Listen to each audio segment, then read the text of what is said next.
마가복음 6장입니다. 마가복음 6장 34절로 44절까지의 말씀. 예수께서 나오사 큰 무리를 보시고 그 목자 없는 양 같음으로 인하여 불쌍히 여기사 이에 여러 가지로 가르치시더라. 내가 전화간에 제자들이 예수께 나와 여짜오되 이곳은 빈들이요 날도 정솔하니 무리를 보내어 두 촌과 마을로 가서 무엇을 사먹게 하옵소서. 대답하여 이르시되 너희가 먹을 것을 주라 하시니 여짜오되 우리가 가서 200데나리온의 떡을 사다 먹으리까. 이르시되 너희에게 떡 몇 개나 있는지 가서 보라 하시니 알아보고 이르되 떡 5개와 물고기 2마리가 있더이다 하거늘 제자들에게 명하사 그 모든 사람으로 때를 지어 푸른 잔디 위에 앉게 하시니 때로 100명씩 또는 50명씩 앉은지라. 예수께서 5개와 물고기 2마리를 가지사 하늘을 우러러 축사하시고 떡을 떼어 제자들에게 주어 사람들에게 나누어 주게 하시고 또 물고기 2마리로 모든 사람에게 나누심에 다 배불리 먹고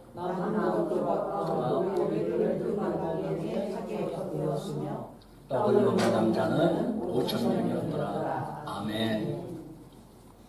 오늘 함께 나누시는 이 하나님의 말씀을 통해서 새로운 해와 결단, 회복의 역사가 일어나시기를 예수님의 이름으로 기도합니다. 아멘. 오늘 말씀의 제목은 빈들에서의 진정한 풍요입니다. 빈들에서의 진정한 풍요. 여러분, 만약에 풍요로운 곳에서 풍요롭게 산다면 그것은 기적이 아니라 상식일 겁니다. 그렇죠? 부자가 부유하게 산다. 풍요로운 곳에서 풍요하게 산다는 것은 기적이 아니라 상식이에요. 예를 들어서 쌀가게 주인이 쌀밥을 배부르게 먹고 산다. 이거는 뭐 상식입니다. 그런데 쌀가게 주인이 밥이 없어 굶어 죽었다. 이것은 기적일 겁니다. 그렇죠? 예. 오늘 말씀에 기록된 이 오병이의 기적은 여러분들 다 너무나 많이 들으시고 아시고 또 사복음서에 모두 기록된 사건입니다. 척박한 그러한 빈들에서 떡 5덩어리와 물고기 2마리를 가지고 남자만 5,000명을 먹이고도 12바구니가 남는 그러한 풍요의 기적이 기록이 되어 있습니다. 이 놀라운 기적을 통해서 오늘 우리에게 주시는 메시지를 깨닫고 오병이어의 기적보다 더 놀라운, 더 풍요로운 기적을 체험한 자들로 살아가는 삶이 되기를 우리 모두 소망합니다. 아멘. 첫 번째 우리 말씀을 보면 빈들에서 우리 주님이 수많은 사람들을 배불리 먹이신 바로 오병이의 기적을 베푸신 동기가 무엇일까라는 겁니다. 바로 우리가 34절 말씀을 보면은 예수께서 나오사 큰 무리를 보시고 목자 없는 양 같음을 인하여 불쌍히 여기사 이에 여러 가지로 가르치시더라 하면서 주님을 따라오는 많은 사람들을 불쌍히 여기셨는데 불쌍히 여기는 이유가 뭐냐면 주님을 따라오는 무리들이 지치고 배고파하기 때문 그것이 아니라 근본적인 이유는 바로 목자 없는 양 같음으로 인하여 불쌍히 여겼다 말씀합니다. 여러분, 주님은 물론 가난하고 헐벗고 병들고 그리고 비천한 자들을 고난당하는 자들을 불쌍히 여기셨습니다. 그렇다면 주님은 부자나 건강하고 그리고 그런 권세 있는 사람들은 주님은 불쌍히 여기지 아니하실까요? 우리 주님은 모두를 불쌍히 여기십니다. 그런데 그 근본 이유가 목자 없는 양 같음을 인하여 이것이 우리 말씀이 주시는 주님이 무리들을 불쌍히 여기시는 근본적인 이유였고 불쌍히 여겨서 오병이어의 기적을 베푸시는 근본적인 이유셨습니다. 불쌍히 여긴 이유셨습니다. 우리가 마태복음도 9장에 보면은 예수님께서 마을을 두루다니면서 회당에 들어가셔서 말씀을 가르치시고 천국복음을 또 전파하시면서 병든 자와 약한 자를 고치시니라 기록이 되어 있습니다. 그런데 그 이유가 뭐냐면 무리를 불쌍히 여기시니 그들이 목자 없는 양 같음이로라 말씀합니다. 마태복음에서도 주님이 병자들을 고쳐주시는데 그들을 불쌍히 여기셨는데 그 이유는 병으로 참 고통스럽겠다. 약해서 참 힘들겠다. 그런 표면적인 이유가 아니라 그들이 목자 없는 양같이 살아가기 때문에 불쌍히 여기시고 고쳐주셨다 하고 분명하게 말씀하고 계세요.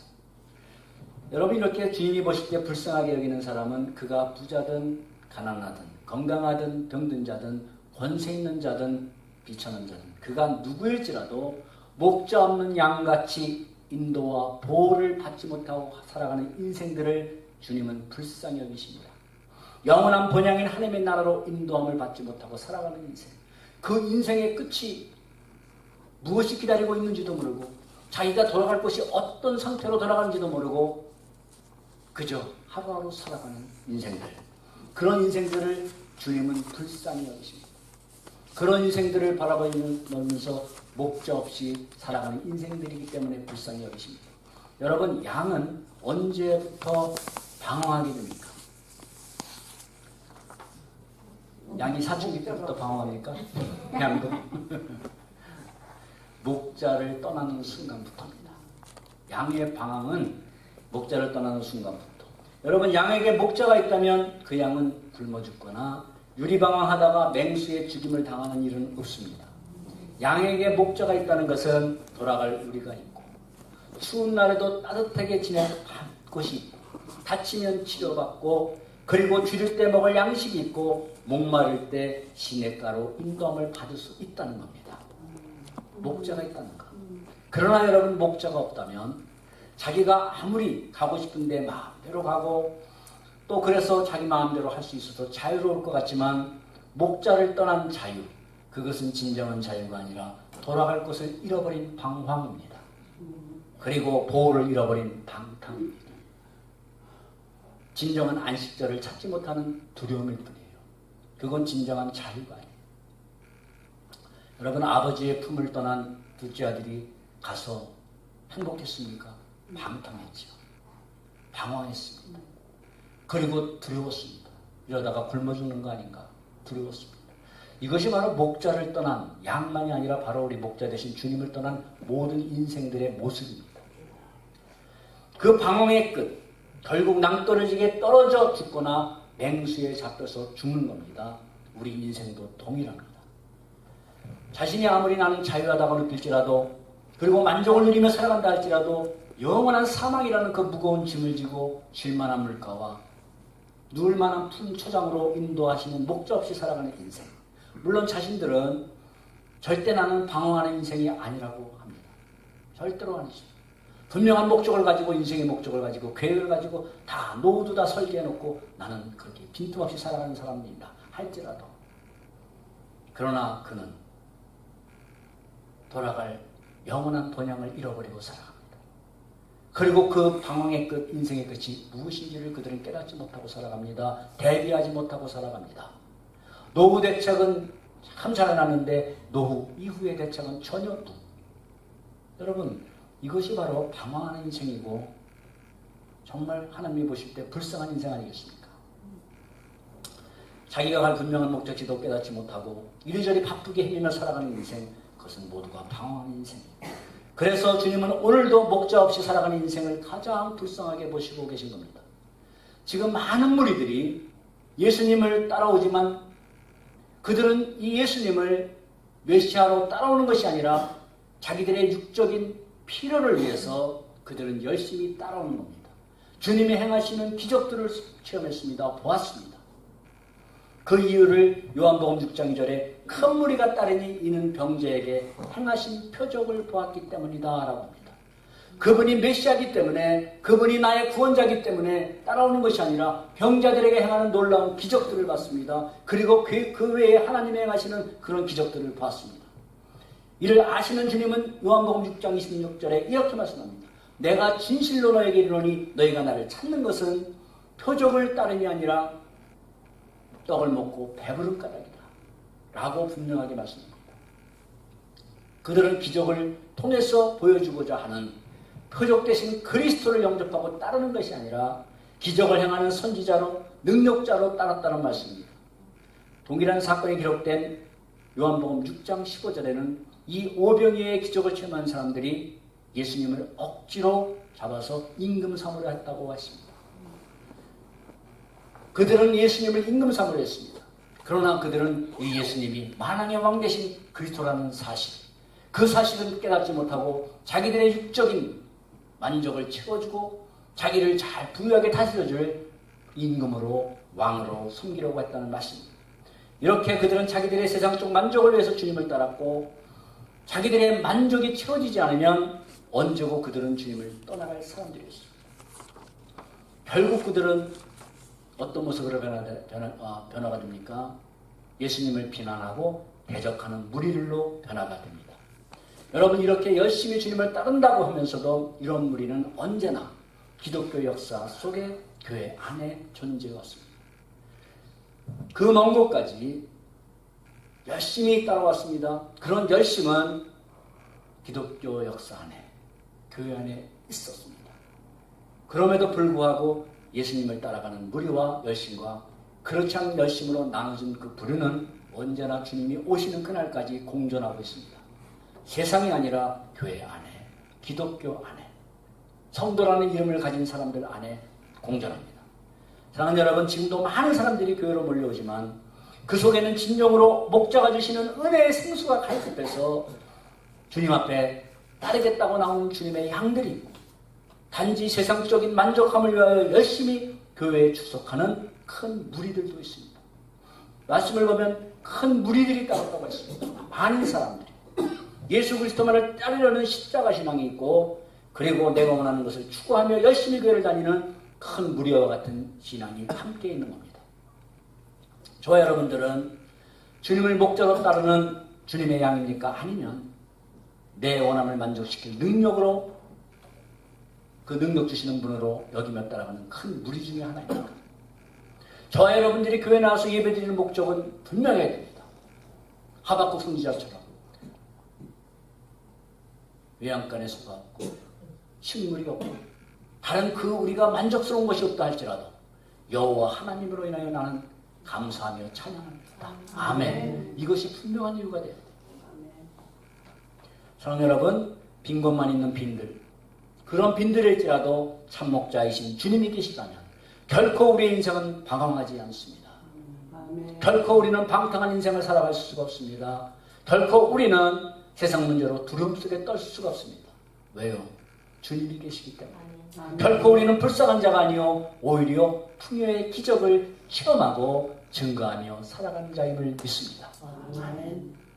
내가 어디 있든지 주님만 함께 계시다면. 두 번째, 기적 이전에 말씀이라는 겁니다. 우리 34절 말씀을 보면 양 같은 분이 나의 불쌍히 여기서 이에 여러 가지로 가르치시더라. 흔히 우리가 오병이어의 기적 사건을 보면 5,000명을 먹이고도 남은 그런 기적에 집중합니다. 저도 다시 이 마가복음 6장과 동일한 사건이 기록된 누가복음 9장을 보면서 전에 지나쳤던 한 구절이 마음에 들어왔는데 그것이 바로 이에 불쌍히 여기사 이에 여러 가지로 가르치시더라. 그리고 오병이어 보면은 사실 저 말씀이 그냥 지나치고 우리는 가요. 그죠? 저도 지나치고 갔습니다. 오병이의 기적을 통한 그런 메시지. 그것에 우리는 집중하게 됩니다. 바로 이 말씀은 동일한 말씀이 기록된 사복음서 중에 마태복음과 요한복음에는 기록이 되어 있지 않아요. 그래서 마태복음과 요한복음을 보면 주님이 기적 베푸시기 전에 가르치셨다는 말씀의 기록이 나와 있지 않습니다. 목자 없는 양 같은 그들의 모습을 불쌍히 여기시고 하신 일이 먼저 육신의 배를 채워주는 기적 이전에 뭘 먼저 하셨어요? 먼저 말씀을 가르치셨어요. 말씀을 가르치셨어요. 그걸 발견할 수가 있습니다. 여러분 누가복음 5장에 보면 주님께서 갈릴리 호수에 있는 베드로와 요한과 제자들을 부르십니다. 베드로를 향해서 말씀합니다. 깊은 데로 가서 그물을 내려 고기를 잡으라. 말씀하신 대로 그물이 찢어지는 정도의 수많은 고기를 잡는 기적의 역사가 기록이 되어 있습니다. 그런데 여러분 누가복음 5장도 돌아가 보세요. 말씀을 보시면 기적 이전에 주님이 베드로와 어부들에게 하신 것이 있습니다. 그것이 뭐냐면 누가복음 5장 3절에 예수께서 한 배 오르시니 그 배는 시몬의 배라 배를 육지에서 떨어지게 하신 후 앉으사 무리를 가르치시더니. 아멘, 할렐루야. 그 그물이 찢어짓한 그 기적을 베푸시기 전에 먼저 무리들에게 말씀을 가르치셨어요.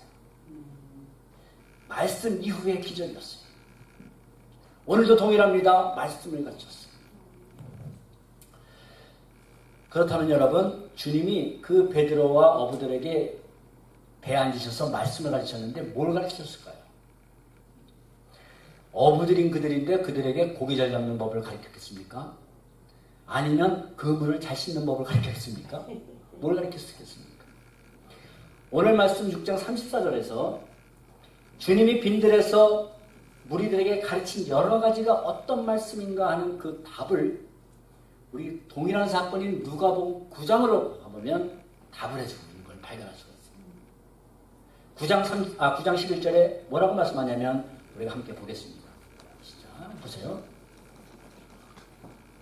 시작. 우리가 알고 따라갔거늘 예수께서 그들을 영접하사 하나님 나라의 일을 이야기하시며 병든 고친 자들을 고치시더라. 아멘. 뭘 여러 가지로 말씀하셨어요? 하나님 나라의 일. 할렐루야. 하나님 나라의 일. 사도행전에 보면은 사도행전 이전에 성령님이 오순절 성령님이 임하시고 성령 충만함을 받고 그리고 성령님이 말하시게 하심에 따라서 다른 언어로 말하기를 시작하니라 기록이 됐습니다. 그전에는 이것이 방언을 말했다 해가지고 이 사도행전 오순절 사건의 그 다른 언어를 방언으로 얘기를 해가지고 그렇게 해석을 잘못해서 한동안 또 한 긴 세월 또 흘렀죠. 그래서 오순절 방언하면 임하면 그게 알아듣지 못하는 방언으로 또 해석이 돼서 지금은 이게 고쳐서 해롭게 잘 해석이 되어 있죠. 다른 언어로. 그렇다면 여러분, 다른 언어로 말했다는 것이 무엇을 말했을까요? 알아듣지 못하는 방언입니까? 그 답도 사도행전 2장 11절에 분명하게 말씀하죠. 우리가 다 우리의 각 언어로 하나님의 큰일 말함을 듣는도다 말씀합니다. 그들이 오순절 성령 강림 충만함을 받고 그들이 말한 것은 못 알아듣는 그러한 방언이 아니라 각 나라 지역으로 들을 수 있는 각 지방의 언어로 들었다 이겁니다. 그런데 그 내용이 뭐냐면 바로 하나님의 큰일을 말하였다라는 겁니다. 아멘. 복음을 얘기하신 겁니다. 하나님 나라를 증거하신 겁니다. 주님이 이 땅에 오신 목적은 하나님 나라 일을 전파하시기 위함입니다. 주님이 행하신 기적의 궁극적 목적 바로 하나님 나라를 증거하시기 위함입니다. 성령 강림이 임하셔서 강림하신 목적도 하나님의 나라가 임함을 믿고 그 나라를 소망하며 살도록 하기 위함입니다. 그리고 나아가 그 하나님의 나라를 담대하게 전파하기 위함입니다. 바로 이것이 성령이 강림하신 목적입니다. 여러분, 하나님의 나라는 기적 보고 들었다고 들어가는 나라가 아닙니다. 기적을 행한다고 들어가시는 나라도 아니라 오직 하나님의 나라는 예수님이 그리스도심을 믿는 자들만이 들어가시는 나라이기 때문입니다. 아멘. 그러면 여러분, 예수님이 그리스도라는 것을 그 듣는 믿음은 어디서 생깁니까? 기적으로부터입니까? 로마서 10장 17절 말씀대로 믿음은 들으면서 나며. 할렐루야. 아멘. 바로 구원을 받을 수 있는 믿음은 들어야 돼요. 하나님의 그 말씀을 들어야 돼요.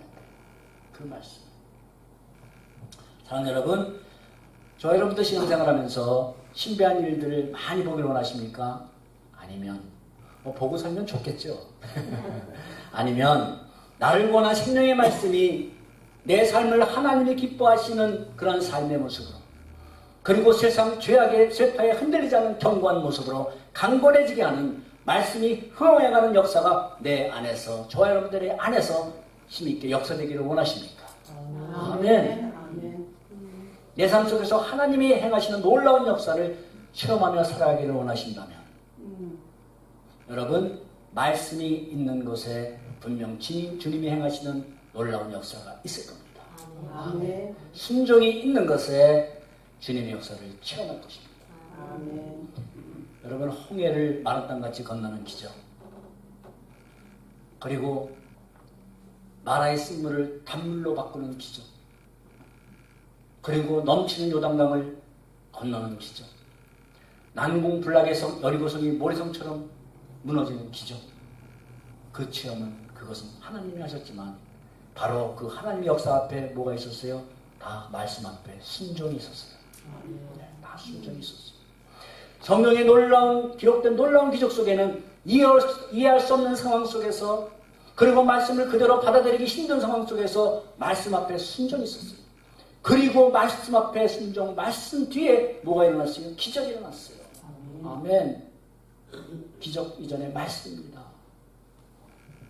하나님의 말씀을 믿음으로 순종하지 않으면 말씀이 행하시는 능력을 체험할 수 없기 때문이에요.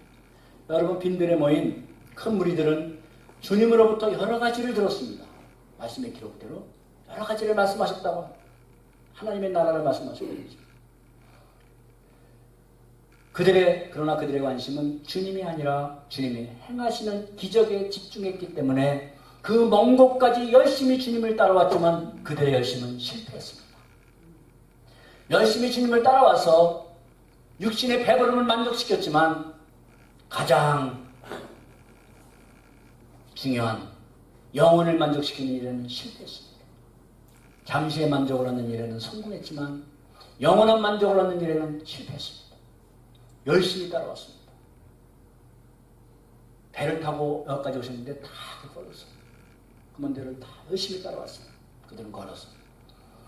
여러분, 진정한 풍요와 영원한 만족이 얻는 길, 그것은 오늘도 이 시간 우리 모두를 가르치시는 주님의 말씀으로 충만해지는 길임을 믿으시기 바랍니다. 네. 기적 체험하며 살고 싶으세요? 하나님의 행하신 역사가 기적 아니에요?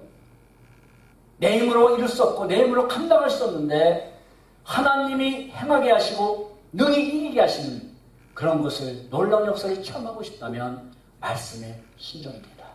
아멘.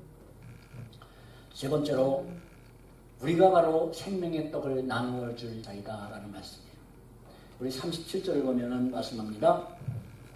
대답하여 이르시되 너희가 먹을 것을 주라. 이제 없다고 하니까 우리가 다니면서 촌과 마을에 내려가서 사 먹게 하소서. 근데 주님이 말씀합니다. 너희가 먹을 것을 주라. 너희가 먹을 것을 주라. 여러분, 우리가 목자 없이 살아가는 자들에게 우리는 주님께 받은 생명의 떡을 나누어 줄 사명자들입니다. 떡의 의미가 요한복음에 잘 기록이 되어 있습니다. 우리 요한복음 한번 보겠습니다. 6장 시작. 하나님의 떡은 하늘에서 내려 세상에 주는 것이라. 35절. 예수께서 이르시되 나는 생명의 떡이니 내게 오는 자는 결코 줄이지 아니할 것이요 나를 믿는 자는 영원히 목마르지 아니할 것이다. 아멘, 아멘. 바로 생명의 떡, 바로 예수 그리스도라는 말씀을 증거하고 있습니다. 아멘.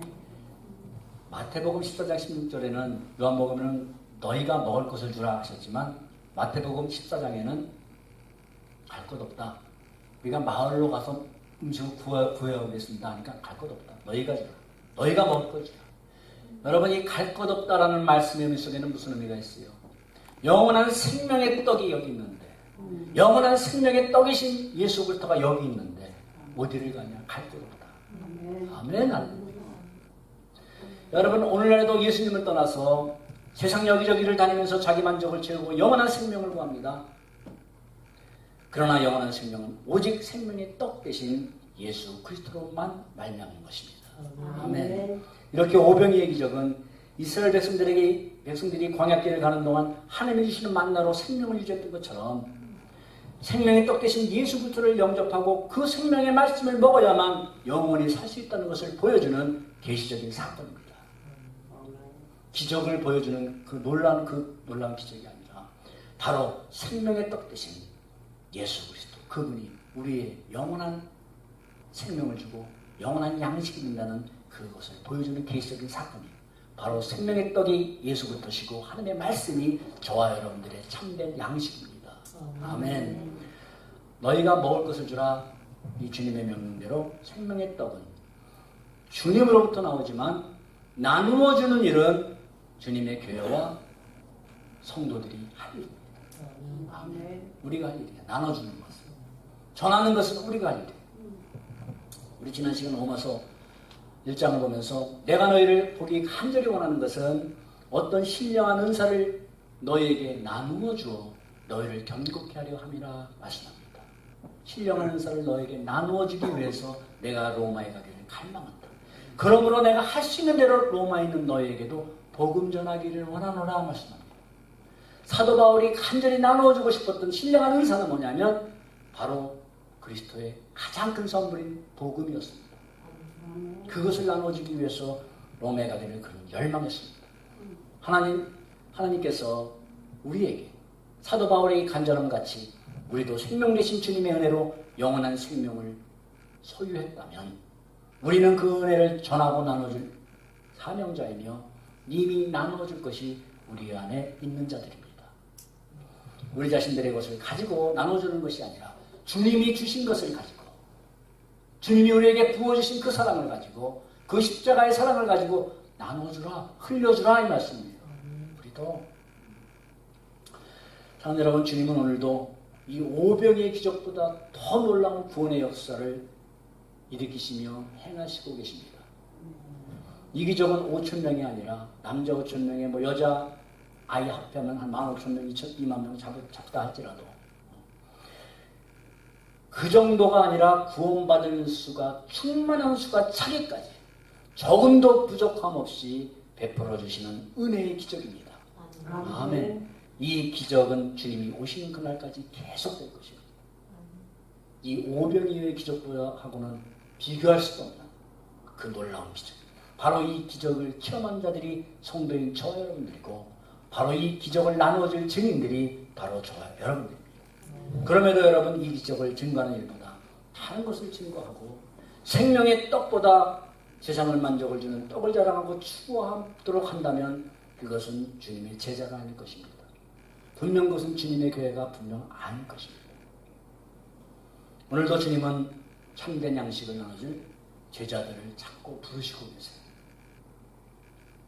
주께서 가라사대 지혜 있고 진실된 충성된 종이 돼서 주인이 맡긴 종들에게 때를 따라서 양식을 나눠줄 자가 누구냐? 오늘도 주님이 부르실 때 주님, 제가 여기 있습니다. 아멘. 저희 교회가 여기 있습니다. 주님 하고 고백하시는 우리 모두가 되기를 바랍니다. 아멘. 아멘. 주님은 지금도 찾고 계세요. 때를 따라 주인이 떠나간다. 이제 주님이 곧 오실 때 그날까지 때를 따라서 양식을 나눠줄 지혜 있고 진실된 종이 누구냐? 청지기가 누구냐? 주님, 내가 여기 있사오니 나를 사용하여 주옵소서 라고 고백한 간절한 사모함 있을 때 여러분, 진정 우리 안에는 이미 진정한 그 놀라운 풍요가 우리 안에 충만하게 임한 것을 믿으시기 바랍니다. 아멘. 사랑하는 여러분, 우리의 열심히 또 우리가 아무리 세상을 열심히 살아왔음에도 상황은 빈들과 같이 척박하고 빈곤한 상황을 만날 때가 있습니다. 게으르게 살아온 것이 아니라 열심히 살아왔습니다. 자존심 버리면서 살아왔습니다. 잠도 제대로 못 자고 살아왔습니다. 그럼에도 불구하고 내가 처해 있는 상황은 빈들과 같은 상황일 때가 있어요. 여러분, 더구나 35절에 때가 저물어 한 것처럼 그 말씀대로 광야 같은 인생길에서 그렇지 않아도 지치고 피곤해 있는데 회복의 기미는 보이지 않고 오히려 춥고 어둠이 엄습해오는 밤 같은 상황을 맞이하는 때가 있습니다. 더 힘들어. 그러나 여러분, 해가 저물어가는 척박한 빈들일지라도 그곳 상황 가운데 누가 계신가를 바라보시기 바랍니다. 아멘. 그 척박한 빈들에 누가 계세요? 주님이 계세요. 우리에게 중요한 것은 때가 저물어가는 빈들이라는 그 상황이 아니라 그 상황 속에 누가 나와 함께 계신가가 중요합니다. 아멘. 누가 함께 계신가? 빈들이면 어떻습니까? 주님이 계시다면. 풍랑이 광풍이 몰아치는 항해는 어떻습니까? 주님이 내 인생에 대해 함께 계시다면. 할렐루야. 아멘. 만약에 우리 중에 여기까지 힘들게 주님 따라왔는데 날은 저물어 가고 지치고 배는 고파 죽겠는데 그 주최 측에서 식사를 제공한다는 광고도 없고 뭐 밥을 나눠주겠다는 광고도 없고 뭐 간식을 주겠다는 그런 광고도 없고 마태복음 14장에 보면은 아는 병자들을 고치셨는데 아유 이제는 내 병도 고쳤으니까 내가 더 이상 빈들에 있을 이유가 뭐 있겠냐. 빨리 집에 가서 밥 먹고 자자 하고 빈들을 떠났다면 그들은 오병이의 기적을 베푸시는 주님을 체험하지 못했을 겁니다. 내가 원하는 것을 얻었으니 내가 더 이상 이 척박한 곳에 있을 이유가 뭐가 있느냐 라고 해서 주님을 떠났다면 그들은 병을 고쳤을지 몰라요. 집에 가서 따뜻한 밥을 먹었을지 몰라요. 그러나 이 빈들에서 예수 그리스도 메시아 그분이 행하시는 놀라운 기적, 그것은 체험하지 못했을 겁니다. 그러므로 여러분, 눈앞에 보이는 현실이 빈들이라고 그 빈들 같은 상황만 바라보지 마시기 바랍니다. 아멘. 엄습해 오는 어둠만 바라보지 마십시오. 비록 그것이 빈들과 같을지라도, 어두운 방 같을지라도 주님이 주시는 사명을 바라봐야 됩니다. 아멘. 그 상황 가운데서도 함께 하시는 주님을 바라보고 주님을 의지할 수 있다면 그것이 척박한 들일지라도, 광야일지라도 그것이 진정한 풍요의 장소요, 진정한 기적의 장소임을 믿으시기 바랍니다. 아멘. 그것이 진정한 풍요예요. 주님이 주신 양식으로 풍성하게 배불리 다 먹고 주님의 기적을 체험하고 주님의 말씀을 듣고, 그것이 진정한 풍요의 장소 아니겠습니까? 높은 산이, 거친들이 초막이나 궁궐이나 그 어디나 예수 모신 것이 그 어디나 하늘나라. 할렐루야. 아멘. 초막이나 거기에 주님이 계신다면, 궁궐에 주님이 안 계신다면, 하나님의 인자가 없다면 내 주 예수 모신 것이 그 어디나 하늘나라 이 찬송처럼 우리 주님이 함께 하시는 그것이 가장 풍요한 하나님의 나라이기 때문입니다. 아멘. 요한복음 10장 10절 말씀하죠. 내가 온 것은 양으로 생명을 얻게 하고 그것으로가 끝이 아니라 더 풍성하게 얻게 하려 함이라. 아멘. 생명을 얻게 하고 더 우리에게 영원한 생명을 주고 가장 풍요로운 하나님의 나라의 유혹까지 우리에게 주려 함이라 말씀합니다. 영원한 풍요를 주시기 위하여 생명의 떡으로 오신 우리 주 예수 그리스도 주님을 찬양합니다. 할렐루야. 기도하겠습니다.